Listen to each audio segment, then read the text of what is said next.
Praise the lord. ఈరోజు మీ కొరకు దేవుని వాగ్దానం. మీ అందరికీ ప్రభు నామములో వందనాలు తెలియజేస్తున్నాను. మీరు తెలియజేస్తున్న మీ సమస్యలన్నిటి కొరకు నేను ప్రార్థన చేస్తున్నాను. తప్పకుండా దేవుడు మిమ్మల్ని దీవించి ఆశీర్వదిస్తాడు. ఈ యొక్క సందేశం మీకు ఆశీర్వాదకరంగా ఉన్నట్లయితే లైక్ చేయండి, కామెంట్ చేయండి, షేర్ చేయండి.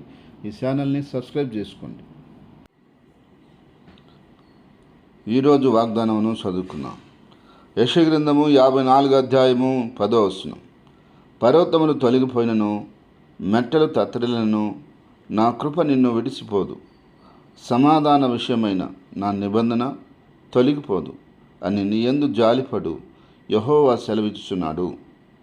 ప్రియ సహోదరి సహోదరులారా, దేవుడు ఈరోజు అద్భుతమైనటువంటి వాగ్దానాన్ని మన కొరకు అనుగ్రహిస్తున్నాడు. అదేమిటంటే, పర్వతాలు తొలగిపోయినా, మెట్టలు తత్తరిల్లినా నా కృప నిన్ను విడిచిపోదు అంటున్నాడు. సమాధాన విషయమైన నా నిబంధన తొలగిపోదు అంటున్నాడు. అవును ప్రియ సంగమా, దేవుని బిడ్డలారా, దేవుని యొక్క కృప చాలా శ్రేష్టమైనది. పర్వతాలైనా తొలగిపోతాయంట, కానీ మెటలు తత్తరిల్లుతాయంట. అంత ఈజీయా పర్వతాలు తొలగిపోవటం అంటే?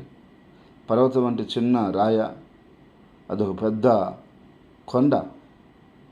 ఆ కొండలు ఎలా తొలగిపోతాయి? తొలగిపోవటం అన్నంత ఈజీగా ఉంటుందా? మట్టలు అనేది తత్తరిల్లిపోతాయా? అవైనా అలా పోవచ్చేమో, కానీ నా కృప నిన్ను విడిచిపోదు అన్నాడు. అవును సహోదరుడా, సహోదరి, దేవుని కృప మనకుంటే చాలు. దేవుడు ఆ రోజున సౌలుకు కృప దూరం చేశాడు కాబట్టి సౌలు యొక్క జీవితము, సౌలు యొక్క రాజ్యము, సౌలు యొక్క వంశము, కుటుంబం ముగించబడింది. అది దావీదునకు దేవుని కృప తోడుగా ఉంచాడు కాబట్టి ఆయన తర్వాత కూడా ఆయన యొక్క వంశము, ఆయన రాజ్యము కొనసాగించబడింది. ఈరోజు కూడా దేవుని సంగమ ఆయన కృప మనకు ఉంచుతానని దేవుడు చదివిస్తున్నాడు. ఆయన కృప వలనే ఇలా ఉన్నామని దేవుని వాక్యం చదివిస్తూ ఉంది. దావీదు జీవితంలో దేవుడు కృప ఉంచాడు కాబట్టి దేవుని కృప ద్వారా మనము ఆయన ఎన్నో కార్యాలు పొందుకోగలిగాడు.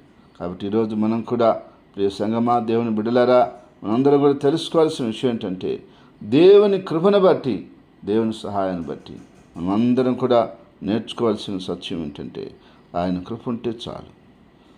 అపొస్తలుడైన పౌలు ఎంతో అనారోగ్యంతో బాధపడుతూ, ఆయన కడుపులో బాధతో ఇబ్బంది పడుతూ, అయ్యా నా బాధ ఇంత భయంకరంగా ఉంది, నేను ప్రార్థన చేసినప్పుడు అనేక మంది స్వస్థపడి సాక్ష్యం ఇస్తూ ఉన్నారు, కానీ నేను నా కోసం ప్రార్థన చేసుకుంటే ఇంకా అది తగ్గలేదయ్యా అని దేవుని ఏడుకుంటే ప్రభు ఇచ్చిన మాట ఏంటంటే, నా కృప నీకు చాలును, కృప నీకు చాలును అన్నాడు.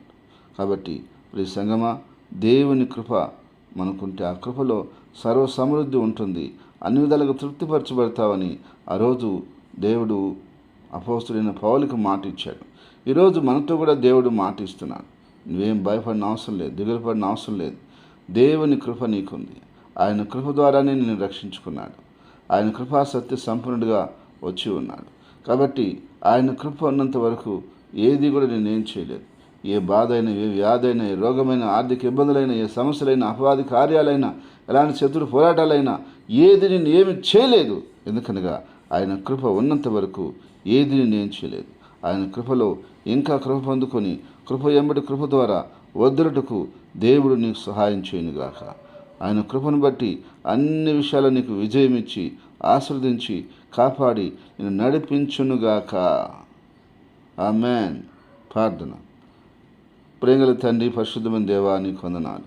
అవునయ్యా, నీ కృపలో ఇంకా ఇంకా నీ బిడ్డలు వర్ధిల్లటానికి, కృపలో విస్తరించటానికి, కృపలో అభివృద్ధి చెందటానికి, నీ కృప ద్వారా ఆస్వాదించబడటానికి నీ బలమైన సహాయం దయచేయమని ఈరోజు పుట్టినరోజును, వివాహను జరుపుకున్న వ్యక్తులని, బిడ్డల్ని, కుటుంబాలని పేరు పేరున మీరు బలపరచండి, దీవించండి, ఆశీర్వదించమని ప్రార్థిస్తున్నాను.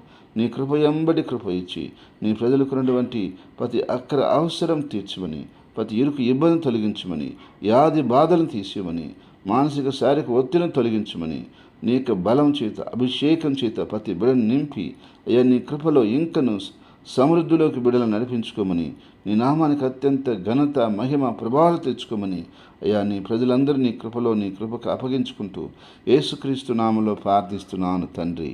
ఆమేన్.